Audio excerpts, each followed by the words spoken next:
Greetings. This is Justin Allen, the Elite Nurse Practitioner. Welcome to the Elite Nurse Practitioner Show, podcast dedicated to nurse practitioner entrepreneurism and achieving financial freedom, where I talk directly with nurse practitioners who need help. Listen up, our market is saturated. Jobs can be scarce. We are underpaid. We are undervalued.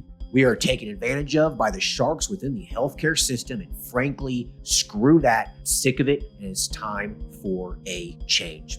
And listen, I'm here to help make that happen. We are powerful. We can forge a path where we are in control of our career and ultimately our financial and personal well-being. You do not need to submit to healthcare administrators and your doctor overlords. You do not have to take a measly salary.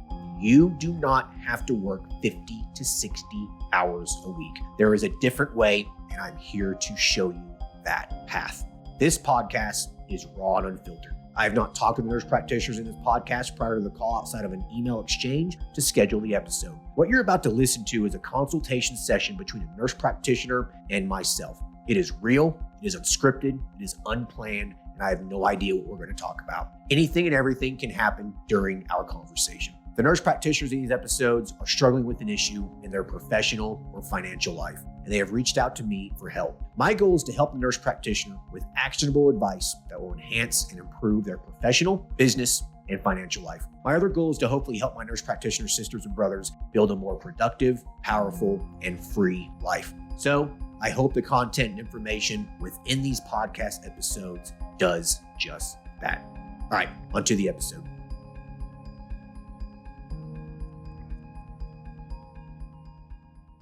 Hello, everyone. Today we'll be talking to Ashley, who is a registered nurse. She is currently working in private plastic surgery on the operative side predominantly, and also assists with various aesthetic procedures in office. She's wanting to stay a registered nurse for the time being, but is wanting to start an IV infusion clinic and also would like to do functional medicine coaching. She is just in the start phase of the practice and is needing direction on how to get started cheaply and effectively. Hey, Ashley, how are you?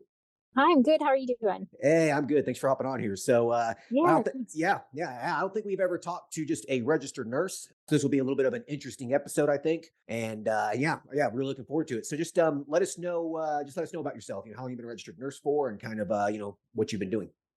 So I've been a registered nurse for about 10 years, and I went straight from, passing the NCLEX into private practice plastic surgery. So I was really fortunate for that experience, and I love it. It's great dealing with happy patients. I'm on the perioperative side, so pre-op, assisting during surgery, and then recovery. So it's been a great experience. And then, like you said, with some fillers and Botox on clinic days. And now I'm just ready to move forward in my career, and I'd like to do something on my own. And IV hydration sounds amazing, and maybe incorporate some functional medicine coaching with that. And I'm just kind of curious how, I've taken some courses. I took your IV hydration course, which was amazing. And I just, kind of need maybe a little encouragement on doing this on my own and getting started, because it's a little nerve wracking for me. Sure. So you're wanting to start this just more or less as a part-time thing, and you're just going to continue working, right? Yeah, that's the plan now. Start maybe on some weekends and doing whatever I can from home at nights, as far as, maybe some emails and phone calls with Sure. potential patients. And then, when I'm ready to take that leap of faith, then do it. Yeah, this is a smart plan. It's definitely always wise to maintain a job when you start a business. It gives you that financial stability. It'll just reduce your stress and anxiety, because if you just like go all in full time on your business, it can be very, very stressful doing that. So it's a wise idea doing it. It's going to be a lot more work up front, but trust me, it's definitely worthwhile. I mean, I've done it, and so have a lot of others. So Mhm. so that's a solid plan. So you're not you don't have a contract or anything like that with your employer, correct? No, no type of No, contract. no contract or nothing. Right. Okay, perfect. So non-compete, anything like that should not be an issue. Correct. Yeah, okay, perfect. Things here. So I guess let's start with just the basics first. So give me an idea first on what it is that you envision here. What's your vision of this business? I'd like to keep it kind of small. I'd like to start maybe mobile, work from home when I can, and then have a brick and mortar. But I don't see that, maybe for the next year or so. I'm not trying to go big or anything like that. I just kind of want to keep it small and intimate, and just, have some great patients. And that's about it.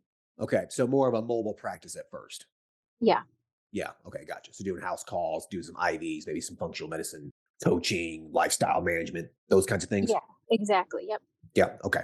No, I like it. I like it. Little side business, basically. I mean, it's not going to make you, millions of dollars, but it could definitely make you a very nice little side income. You know what I mean? Hmm. Maybe a nice little 5-figure side income a month. I mean, who couldn't use extra $10,000, right?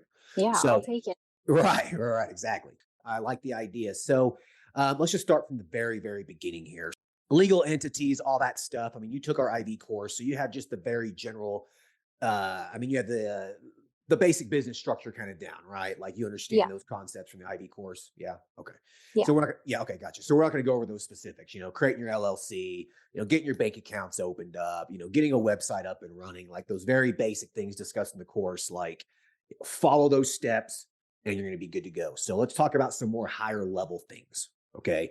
Okay. Me talking to you about starting an LLC is honestly just, it's a waste of time. All right. So let's talk about some higher level stuff here. So Okay. let's first start with like a medical director because that's going to be critically important for you. I mean, you have to have one as an RN. You got to have someone Yes. signing off on orders, right? Yes, definitely. Okay. So where are you at with that? What have you thought about? So I've looked at different programs, that can match you. I'm just wondering as far as, when would I have that set up? I don't want to spend, you know, 500 or $1,000 a month to something I don't even have a website yet. So it's kind of like I know I need to get a website and some social media going, but I just kind of don't know how to promote what I want to do yet without having I feel like my steps maybe are kind of out of order. Okay. And where do I go? When do I hire a medical director? And I want to make sure I have someone with that IV hydration experience since I don't necessarily have that. So something that's a good match. And then, how much a month is reasonable for something small. Sure. So yeah, so like a medical director, for example, you could have I mean, if you know a doc, a plastic surgeon who want to make a few extra bucks or whatever, my recommendation for anyone looking for a doctor supervisor, collaborative medical director or whatever is use your resources first before you go to a Okay. third party. Okay. Go with the lowest hanging fruit first. You know what I mean? Like you work with doctors, like it's always a good idea maybe just to ask. You never know, right? Maybe one will Hmm. be like, hey, I'm cool. This is, I really like you. I'm on board with this. I'm not going to charge you anything for the first few months until you get going. Like that happens a lot of times, if you're Oh, close to okay. a doctor. Yeah. Yeah. So do you have any contacts that you think you could utilize here? I have a couple in mind. Yeah, that Okay. could possibly work. Okay, so start there first. Okay, that's the lowest hanging fruit, and you know them already. And yeah, so I would start there first. All right. If that falls through, use a third party matching program. Like you can go to the Elite NP website and use our collaboration network if you want. You can get a quote through them. You can talk to them as well. So you could use them or another one basically. But in terms of price goes, yeah, 500 $1,000 a month is what I would think for this. IV infusion in general, as long as you're being reasonable with everything, is pretty low liability. Okay. So yeah, so it's really not that much of a risk for the doctor. Um, so you could do that model. You could just work directly with a doc, okay, or you could kind of have more like a middleman. You could have like a nurse practitioner, okay. Now in Florida, nurse practitioners have autonomous practice for primary care. Okay. But they Okay. do they do not for more, for these niche services like just IV infusion alone. So you would have to have a medical director, a doc overseeing the NP, and then the NP would be the one signing off on the orders and stuff for you. Okay. Okay. Yeah. So you kind of have a middleman there that might increase your costs, but it would be less time for the doc. Does that make sense? Yeah. So that's something to consider there. Have you seen it where, like, let's say there's a nurse practitioner that is doing something similar and they already have a medical director, like, kind of jump onto that? Yeah, you could do that. I mean, if their medical directors, if their supervisor's cool with it, then you're Okay. fine. Okay. So like you would hire the nurse practitioner directly, okay? And then they would, basically write orders and stuff. And then that nurse practitioner, they would have the medical director above them, and then they would have basically the supervision requirement met, and then the nurse practitioner is signing off on orders, and basically you would report to the nurse practitioner, and the nurse practitioner reports to the doc. Does that make sense? Okay. Yeah, that Yeah. does. So Okay. you could do that, but when you start a business like that, you're going to be reliant on that nurse practitioner and that medical director. Like if that nurse practitioner bails on you and Hmm. takes the medical director, the doc with you, you're kind of shit out of luck, right? I mean, what do you do? Yeah. So from a business standpoint, it might be a better idea to have the medical director on staff with you and then maybe hire another nurse practitioner, but it's just going to increase your costs. So my advice for you to not complicate this is I would say skip the nurse practitioner for now and just see if you can find a doc that's willing to do it. Okay. Yeah, that Yeah. makes sense. Yeah. It's going to be cheaper for you. Now, once you Okay. start getting busier, and if you want a nurse practitioner to do some other stuff, like let's say, for example, you eventually want to do weight loss, you want to prescribe phentermine, semaglutide, whatever, then you could bring on a nurse practitioner, actually hire them to see patients and do the prescriptions and stuff like that. So that's kind of more of like a higher level growth strategy, maybe a year down the line or something. Okay. Yeah. Now for ID infusion, it is typically a good idea to have a good faith exam performed by a provider. Okay. Hmm. So you as the RN, you can work off a standing order. Okay. It's typically going to be state specific. Most states really don't have any regulations surrounding this. If there's a standing order, then you could use that order as an RN to, do an infusion or whatever based off of like a nursing diagnosis, for example. All right. Okay. Kind of like what you would do in the hospital, right? What you Yeah. do in the ER, what you probably do in the plastic surgery office, right? I'm sure Hmm. there's Yeah, standing orders for exactly. things, right? Yeah. Yeah. Yeah, exactly. So there's really not a whole lot of a difference there, okay? But the thing is, though, is that there is usually a good idea to have some sort of patient provider relationship that's established, okay? Okay. It could be a telemedicine visit, it can be a brief 5-minute call or something, or it can be an asynchronous telemedicine visit. Like they fill out a form on your website, medical history, desires of treatment, etc. Okay. And then your medical director looks at it, signs off on it, and says, okay, you're pretty much free to do what you want with with these standing orders. Does that make sense? Okay. Yeah, it Yeah, does. Okay. yeah. That way you have a provider patient relationship established. Okay. Now, there's lots of IV clinics out there that just work off standing orders with the RN, and I think that's fine as well. Okay. But it's very, very gray, and there's really no established standard of care across all states for it. Okay. So keep that in mind. But I know plenty of RNs that do this in Florida. And to my knowledge, they don't have an issue at all.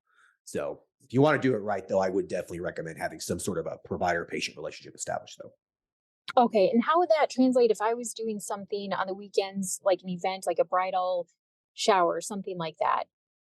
Yeah, that's That would just be off standing orders, or would they be maybe telehealth? They would see them initially just for that 5-minute consult. yeah, that's kind of where it's difficult, right? Yeah. Yeah, yeah, that's where it's kind of like just logistically it doesn't really make sense, Right. right? Like, how do you do that? Yeah, that's kind of where it's muddy. That's where it's gray. It's where it's kind of muddy. There's really no specific regulation surrounding that, right? There's no specific law surrounding that. If it was me, what I would do is I would say, okay, I'm gonna go to this bridal shower on Saturday or whatever. I would reach out to the person, the bride or whoever's hosting it, and be like, if anyone wants an IV or anyone wants this, they're gonna need to fill out this form first, and then I can come in and freely do it. And that form would Okay. be that asynchronous telemedicine visit. Okay. Yeah, does it make sense? Yep, that does. Yep. Yep. And you're doing this mobile, okay? So it's not like someone's walking in and needing a hangover IV, off the street. Like there should be some time lag for you to be able to have that asynchronous visit done, right? Okay. Yeah. Yeah. So, with your vision here of having this IV infusion, doing functional medicine coaching, lifestyle coaching, and those kinds of things, I could see this probably wouldn't be much of a problem for you. Okay, good. Yeah. And then that way, there's actually patient provider established relationship there. Now you can do a little bit more things. You can maybe have them prescribe, some very basic medications and, things like that. They order some lab work on the patient if you want to do functional medicine coaching, for example, right? Mhm. Right. Okay. So there's definitely benefit to it. Okay. Yeah, I like that. I like the thought of that. Yeah. And then that way, there's really going to be no issues with malpractice or anything. Okay, Oh, good. yeah. So any questions on medical director? Um, no, no, not No. no Okay. more questions. And at the end of the day, too, it's ultimately going to be the provider's liability and responsibility. Okay. At the Mhm. end of the day, like you're just following an order. Mhm. Yeah. Yeah. Okay. Yeah.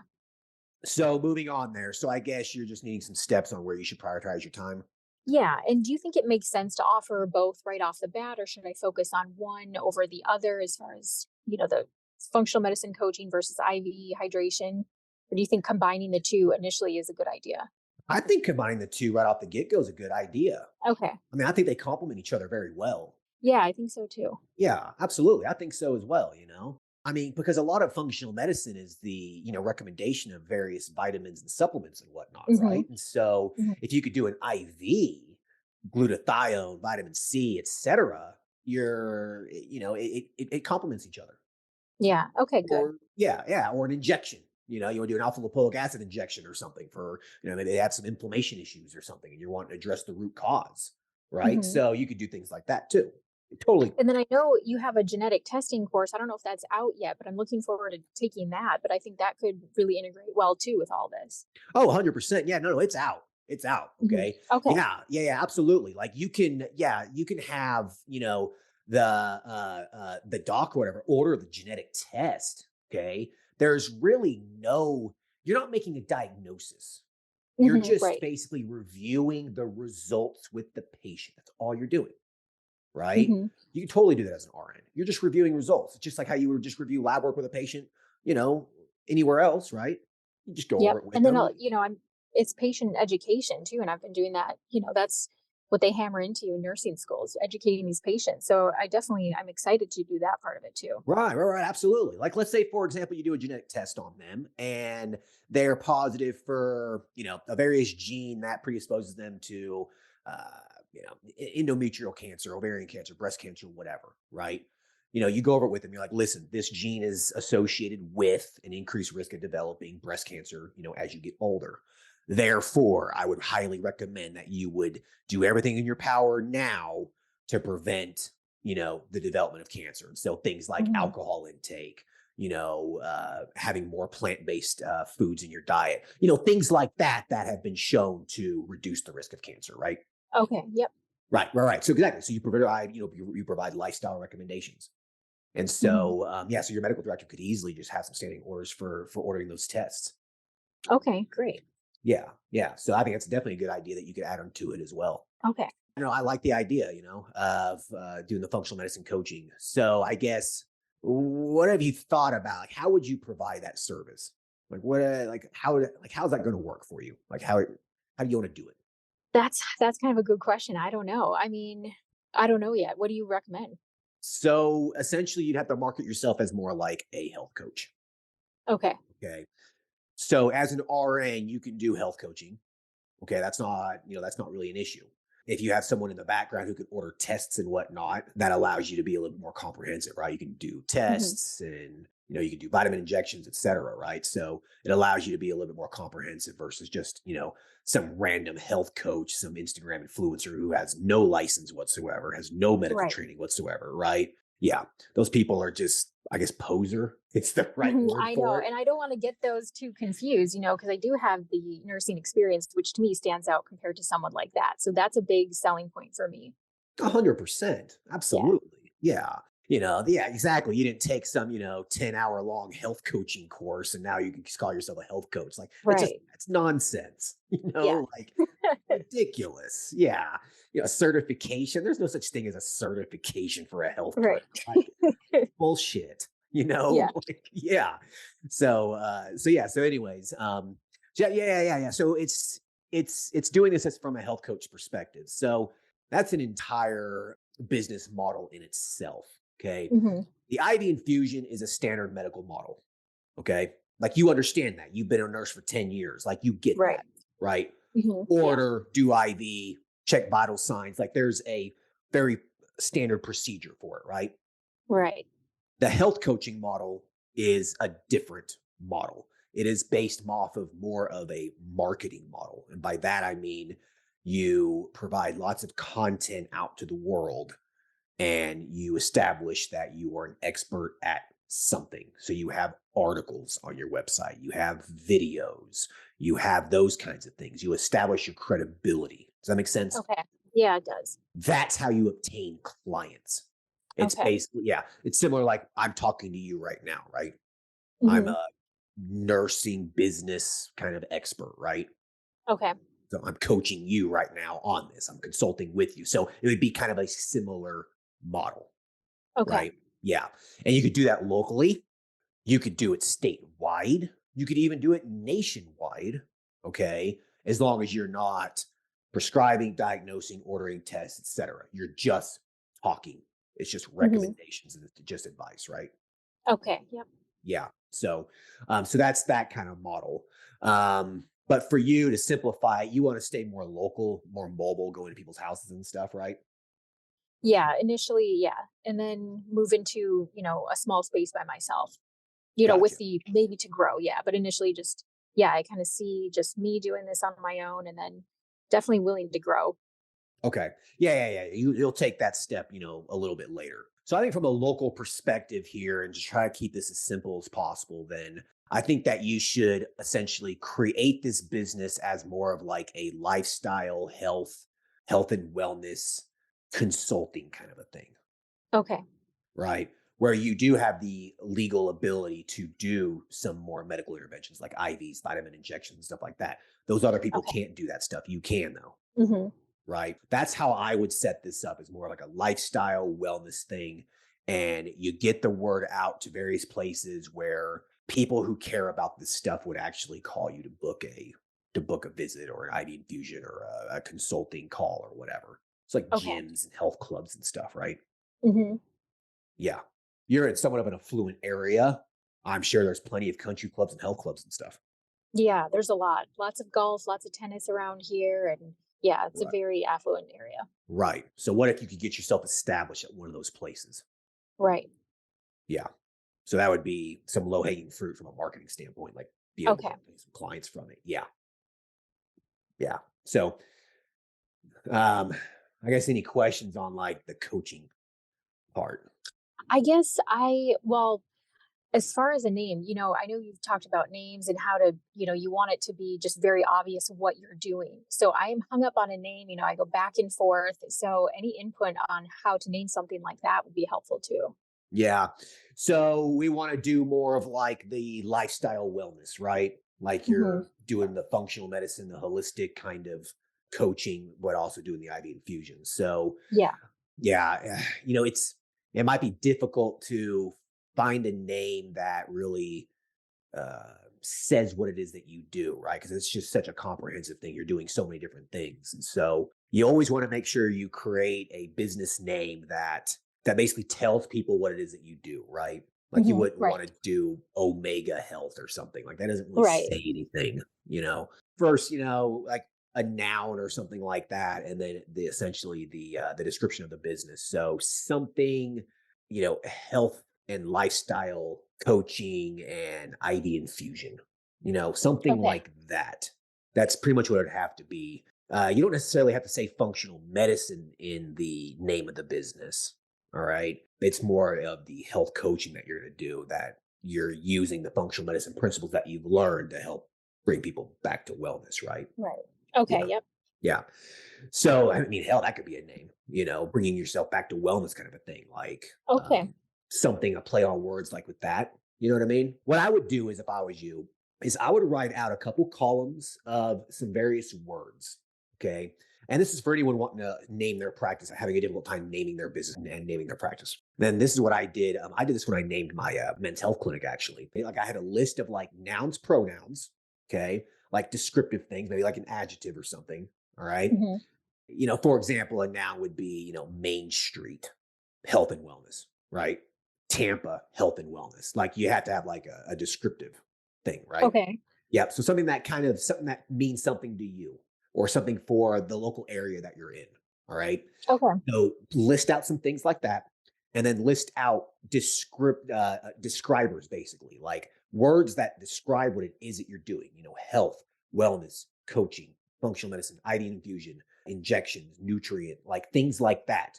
And sit there and kind of just play around with it. Just look at it on the piece of paper and just say, Tampa health and wellness, Tampa health and IV infusion, Tampa health coaching and infusion. Like, does that make sense? Yeah, it does. Yeah, I Yeah. like that idea. So just list that stuff out and just really sit there for 30 minutes or so, drink a glass of wine or whatever, and Just Yeah, think that helps. it absolutely helps for sure. And just sit there and think about, figure out what really has that catchy rhythm to it, but it's straight to the point. You don't want your business Okay. name to be a sentence.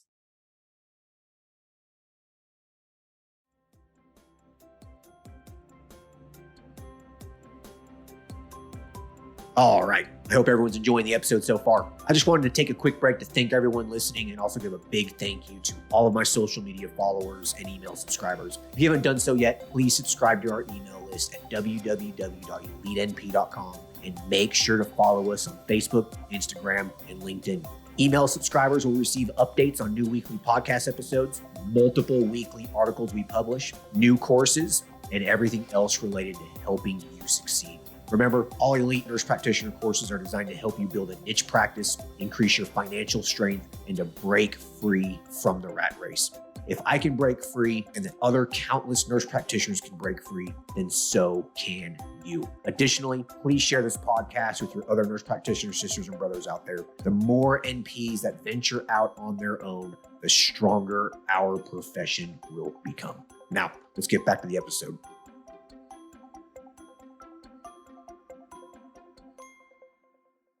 There was two that I was really considering. The first being holistic hydration, is the main title or name, and then under that, functional medicine coaching and IV therapy.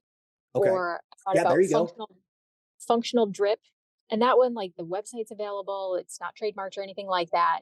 But I don't know if that's too broad or if that's straight to the point. Functional drip doesn't really say what it is that you're doing. Like, Yeah. yeah, I like it. It's catchy, but I just don't know if it really exudes what it is that you're wanting to get across. I like the other one better. Like, yeah, you have more of like a name, like a 2-word name, Yeah. and then a subheading, lifestyle, health coaching, whatever, functional coaching, health coaching, Okay. and IV infusion or something like, and then maybe another subheading with more of like your mission statement, like the tagline, figuring out the root cause of your problem, bringing you back to wellness and health, something like that, Okay. right? Okay. Yeah, yeah. Now, do Uh, you see it with, like, in a name, IV therapy versus IV hydration versus IV infusion? I mean, do you have a preference, or what is best for something like that? Not really. I mean, IV Okay. hydration. I personally like infusion. It kind of has a little bit Okay. more of a catchier ring to it. You know what I mean? Okay. You could say IV and nutrient infusions, for Okay. example. Or So there's a vitamin. lot of different words that I can play around with and just kind of see what fits. Absolutely. Okay, great. Yeah, exactly. Yeah, right. Put vitamin, put nutrient, put infusion, put hydration in that column, and sit there, just kind of play around with it, and you'll figure out what really works. You know what I mean? Okay. Yeah, that's kind of what I did with my men's health practice, like testosterone and men's health clinic. Like I was toying around with it, like TRT and men's health, just men's health, testosterone replacement therapy. Like I was just playing around with those words, and just testosterone and men's health clinic sounded good, or testosterone and men's health center, things like that. Okay. Yeah, review that slide in the course where I talk about naming the practice, the IV infusion practice, and there's some keywords there that you can play around with. Okay. Yeah, Um, I'll go back. yep. If you want to be a little technical with it, you can go online and just Google keyword finders. Okay. Google has a keyword finder, and there's plenty of other ones there.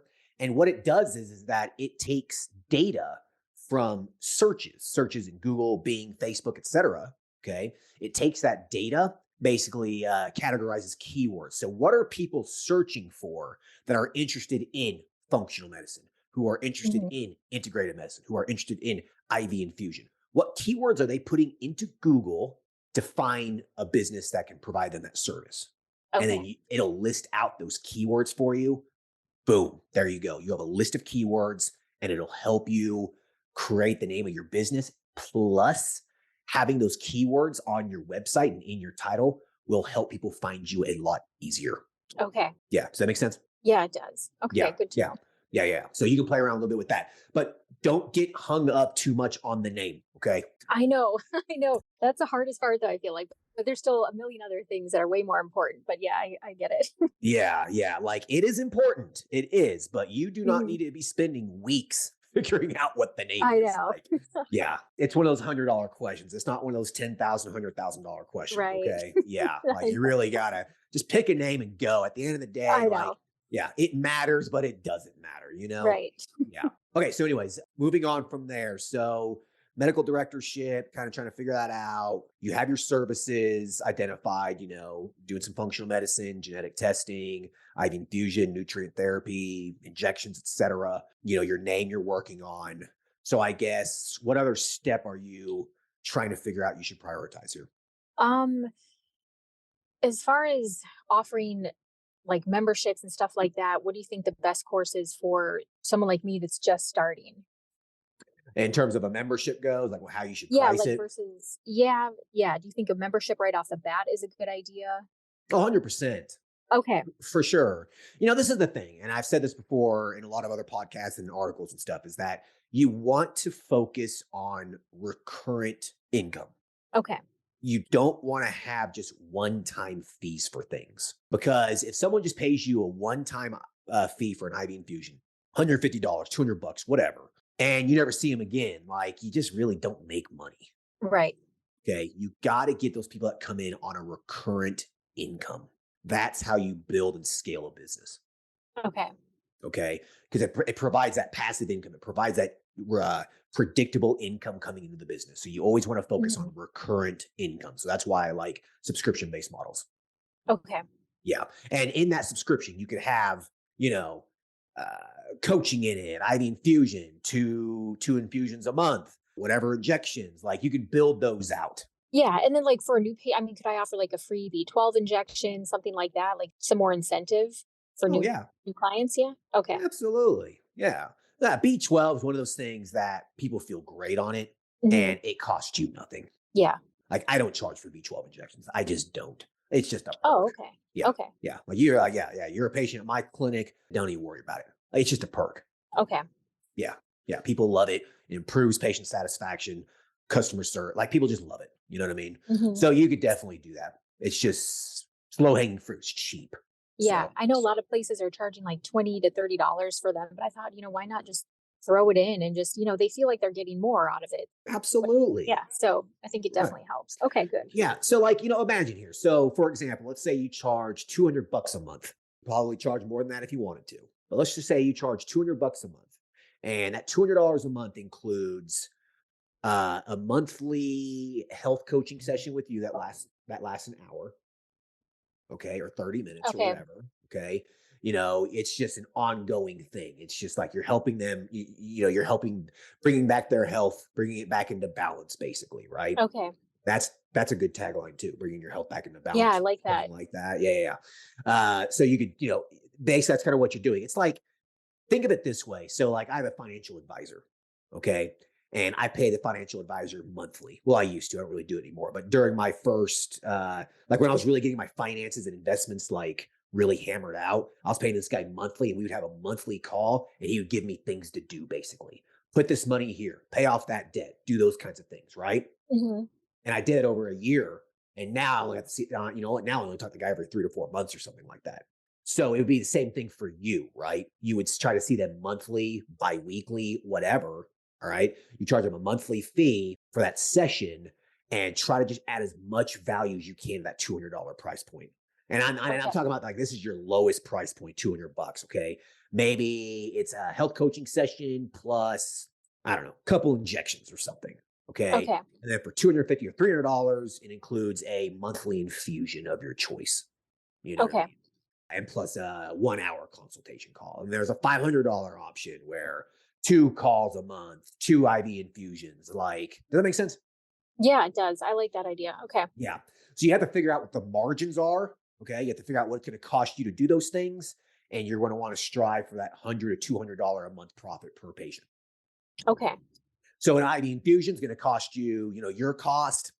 It really depends on what you put into it, but I mean, it could be anywhere between $30 to $100. You know what I mean? Okay. Yeah. The injections, they don't really cost you anything. Okay. So you just have to run those numbers. How much does it cost you? And then how much do you charge the patient for your time, expertise, et cetera? So you can generate that $100, $200 a month profit minimum. Okay. Yeah. Anything less is a waste of your time. Mhm. Yeah. Don't undersell yourself. Yeah. And Yeah. I think that's an issue, in my mind too. It's like I want to give people, I don't want them to pay a lot of money for a service that is kind of newer. But I don't know. I need to build more confidence in it first and really Yeah. start to practice this and get out there and just do it. Don't undersell yourself with it, like that's pretty common thing amongst people starting a business is that they feel like they're almost like charging people too much. Right. Like you almost feel like you're stealing. Like, Yeah. yeah, like that. Like I thought that to myself all the time when I started a business. It's like, God, I feel like I'm stealing money. But in reality, you're not. People are more than happy to pay you for that, Hmm. So That's true. yeah, they're paying for your expertise and your time. Okay. Hmm. You have 10 years of nursing experience behind you. That Yeah. is worth something. Yeah. I Okay. agree. That's worth something, right? Yeah. It's like the story of an old mentor of mine told me the story that this company was having this problem with this machine. Okay. And they spent thousands of dollars trying to get this thing fixed, and no one could fix or whatever. And then they found this guy who was this consultant who was an expert with this machine. And they had this guy come in, and he basically took a look at it, had a hammer, and just like hit one little spot on it, and it started working. It took him 5 minutes. It took him 5 minutes Hmm. to fix it, right? And then he sends a bill to the company for $10,000. And the manager Oh, calls him and was like, "What the hell is this? You were in here for 5 minutes and you're charging us $10,000?" And the guy responded back, "Yeah, but it took me 20 years of experience and education to be able to come in there and fix something like that in 5 minutes. So yeah, it's yeah. 10,000. Yep. I Okay. like that. That's Right. So think of it that way. Okay. okay. That's a good analogy. Yeah. Yeah. So think of it that way. Okay. Your time is worth something. Yeah. Okay. Yeah. Good. So any other questions about the pricing of it? I think that what you should do is I would say try to find some people who are doing something similar to you in like a different Hmm. area. Um, Look at some IV clinics in your area and just kind of get a good idea of what people are charging for stuff that you're going to be doing. That way you have a Okay. good idea of what the market value, the market price is for this stuff. Okay. Yeah. Like if you're somewhere that's a more affluent, it's going to be more expensive. If you're somewhere that's going to be a Hmm. little bit poorer, it's going to be less expensive, right? Hmm. Right. Okay. My men's health clinic, I own two of them. One is in a very affluent area, and the other one is in one of the poorest counties in the country. Okay. Oh, The pricing difference between those two places is about $50. okay. Okay. Yeah. So kind of keep that in mind. Okay. I will. Any other questions for the startup in terms of steps here on what you need to focus on? I wonder if as far as setting this, like my license up, as far as like a nurse registry or home health care exemption. Do you have any insight to that? I believe you have to have, there's some sort of a home health exemption or something that you do need in Florida. What I would do is email Sambo, the NP Hmm. that collaborated on the IB course. He is in Florida. Email him. Okay, you can just email us our main email, the elitenp at elitenp.com, and then we will forward it to him. Okay, so Okay. any real Florida specific questions, just shoot us an email and we'll forward it to him because he actually knows the Florida regulations. I'm not super familiar with it. Okay. I did actually message him this weekend and we went back and forth a little bit and he thought it was a home health care exemption. Yeah, I think So, that's what it. Yeah, I okay. think. Yeah. That's what I think it is. Okay. That sounds Yeah, about right. yeah. I've talked to some other NPs in Florida, and that's what they're doing for their RNs. Okay. Good. You're also going to have to navigate too. Where are you going to mix the IV bags? Where are you going to do this stuff? Right. Hmm. So be thinking about that from just more or less just a logistical standpoint. Okay. Marketing, website, things like that. Have you put much thought into it? How you're going to get the word out? I haven't yet. I kind of started to build a website a little bit on my own, but it was too much, and I just kind of stepped away. And so as far as like, let's say I have maybe $5,000 to $7,000 to put into starting this business, Okay. where should I allocate, money for marketing versus supplies? Is there like a percent or ratio that you would recommend? Yes and no. So let's just say you got $7,000. Okay. You want to Okay. get this started as cheaply as possible, right? Hmm. So the first things that you need to make sure you spend money on are just the things that you have to have, right? Like your legal entity, you have to have that. You have to have some basic supplies, just those things that you have to have. Okay, business license, Okay. etc. All right. The good news is that these type of businesses, there's really not a whole lot like you need. Okay. So you're probably going to spend, you're going to need a malpractice policy. You're going to need something that's going to cover you. Okay. That probably will be one of the most expensive upfront costs for you. Okay. If you're going to get a medical director, then what you could do is you could actually just be added to their policy as like an RN. Or you Okay. could buy yourself a separate malpractice policy that basically covers your entity. You would just fall underneath that as an employee, as an RN. Okay. And then they would add your medical director to it. So you're going to spend a little money on it. Okay. Florida's expensive for malpractice. Okay. I don't want to be the bearer of bad news, but you might have to spend about $5,000 on it. Oh, wow. Okay. Yeah. Yeah. You could pay it monthly. You don't have to pay it all up front. Okay. So you could break it So down. is that a recurring, like that's an annual 5,000 a year fee? Correct. Okay. Yeah. So how is that different? I did some home health just to kind of help a friend, her business out a couple years ago. And the policy for an annual policy for myself was just $100. That's just covering the liability for you as the RN. Okay. So it's totally Okay. different. Right. But above you, the person who's signing up for orders at the home health agency or whatever, they had a more robust malpractice policy. I guarantee it. I see. Okay. Yeah. Yeah. So you as the business owner with this, you're going to need that. Okay. Now, you might be able to get something very cheap if you can find a medical director who will just use their policy. Okay. That would be ideal. So if you use like Guardian Medical Directorship, okay, it's the people that we partnered with for our collaboration network. Mhm. They cover malpractice themselves. So if you're paying them $500 a month or whatever, they have their own malpractice. And then all you would need is just a very simple policy to cover you as the RN. Okay. So you could be able to, like, if you really want to try to be on the cheaper side here and really just be frugal with your, with your money, your startup money, that would be the best option. Okay. Yeah, that Yeah. sounds good. Or some of the doctors that you have in mind, ask them. I guarantee you they probably all have their own professional policy. Hmm. Okay. And that would just cover them. They would have a medical director election on it, basically. Okay. Yeah, covering them for being a medical director. But if you go through a Okay. service like Guardian Medical Directorship, this is what they do. Yeah. You know what I Okay. mean? Like, this is what they do. They understand all the ins and outs of it. And like, it would probably be a little cheaper and less of a headache for you to just use a service like that, unless Yeah. you got a doc who has their own policy and they understand it as well. All right. That sounds good. Yeah. So, like I said, you got to prioritize that, right? And then other costs, like the LLC, you need a website. Okay. You got to have a website. I mean, Yeah. you just got to. How tech savvy are you? Not very. Not very. Okay. Not very. No. Yeah. Okay. So there's two options here you can do. You can either hire a professional to do it for you. Okay. Or you can try to do it yourself. Now, the beautiful thing about this is that there are lots of website builders out there. So if you create a website on GoDaddy or you create a website on Wix or Squarespace, okay, they have website builders and they're pretty easy to use. Okay. Like, how old are you? Just turned 40. You just turned 40. So, I mean, you kind of Mhm. grew up with the internet. I'm about the same Yeah. age. Yeah. You grew up with it. You probably had an old MySpace page or something, right? Yeah, exactly. Yeah. Right. If you could build out an old MySpace page, you could build out a website. Okay. Like, Okay. Yeah. I'll yeah. have to brush the dust off and figure it out. Right. GoDaddy's website builder is super intuitive, very easy. And the finished product actually looks pretty good. Like, it really does. Okay. Yeah.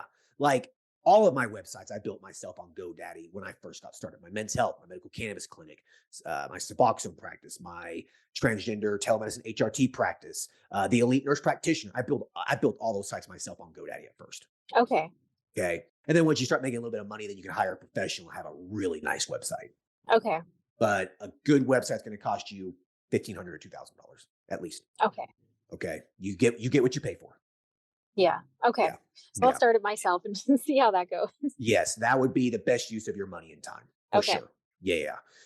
So that could be something you could be working on, before you open up, right? It's one of those things that you could be doing, at night on a Saturday or whatever when you're at home. Right. Okay. Right. So you definitely want to prioritize that. Okay. Other expenses, you're gonna have to buy some initial IV supplies and stuff, right? So Mhm.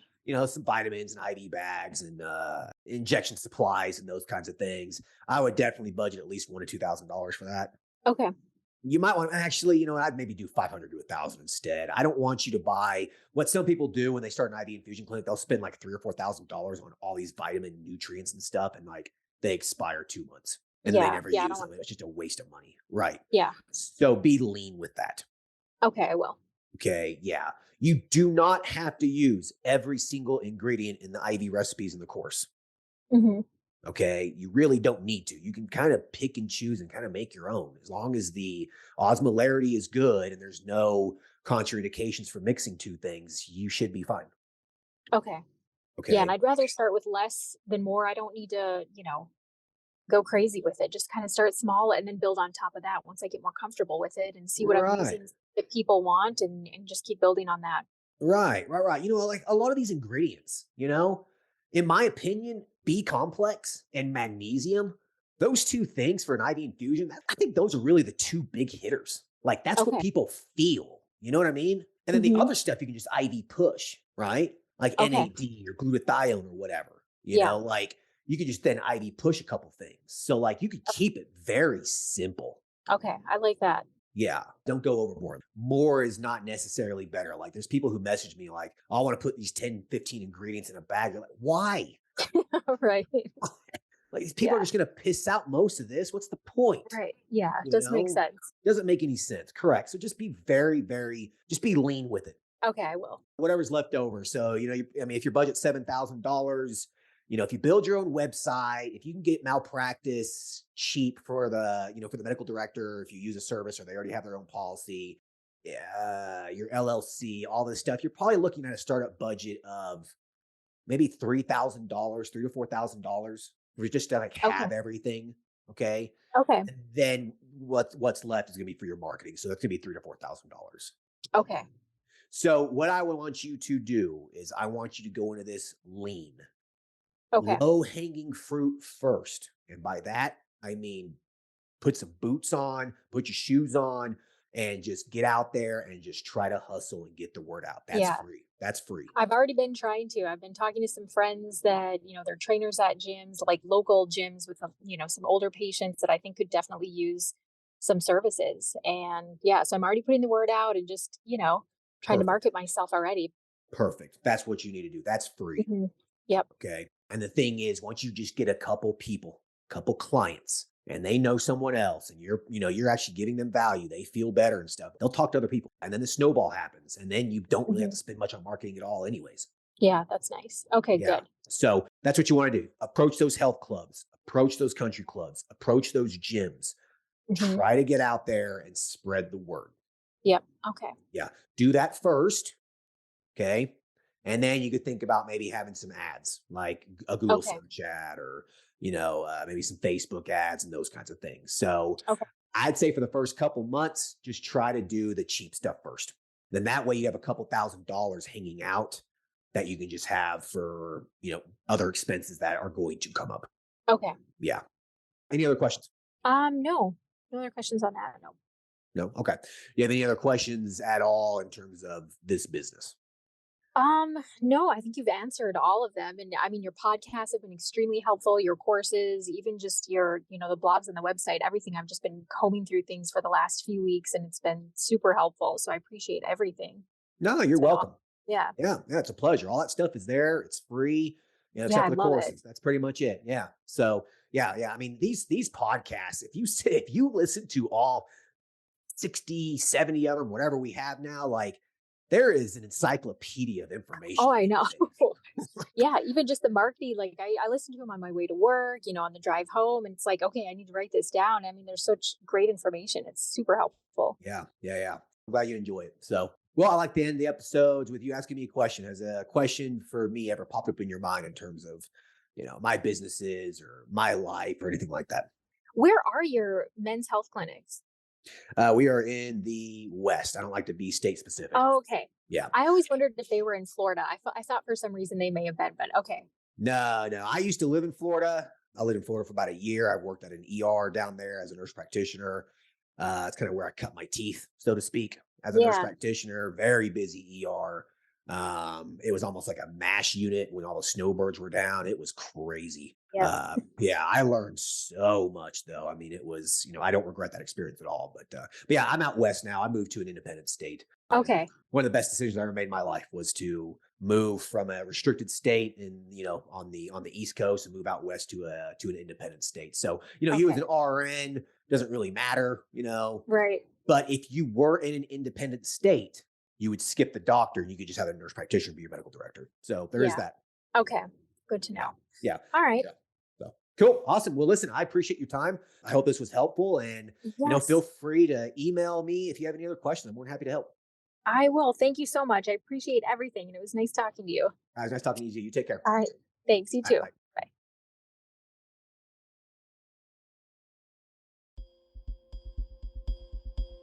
All right. I hope everyone enjoyed the episode with Ashley. Like I said, I believe that was the first episode we had where we just talked with a registered nurse, just an RN.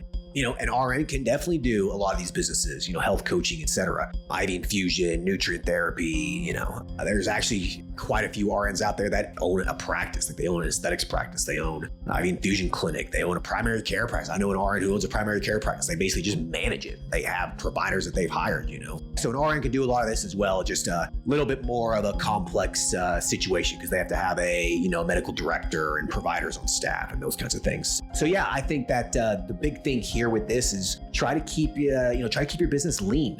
Don't buy a bunch of unnecessary equipment. Don't buy a bunch of unnecessary services. Really just try to keep the business lean as possible, especially during the startup phase. But, even after a couple years of being in business, keep the business lean. Like the expenses at my men's health clinic are minimal. I don't spend that much money on stuff. It's just not necessary. If whatever you're investing your money in is not producing income for your business, it is a waste of your money. Okay. And health coaching, complementary services, I think it's a good idea. I wish her lots of luck and I hope to hear from her again. But anyways, hope everyone enjoyed this episode. Talk to you guys later. Thanks. Bye. Thank you for listening to the show. Quick legal disclaimer. The content of this podcast is meant for informational and entertainment purposes only and should not be used as legal, financial, medical, regulatory, or practice-specific advice. For information pertaining to your specific legal, financial, medical, or practice-specific needs, please be sure to consult with your lawyer, CPA, medical director, and/or your state's practice laws and the most up-to-date clinical guidelines. As always, do your due diligence when it comes to any information found online and in podcasts. The content of this podcast is copyrighted by Galaxy Medical Southwest 2023 and cannot be duplicated, rebroadcasted, or reproduced without our written permission.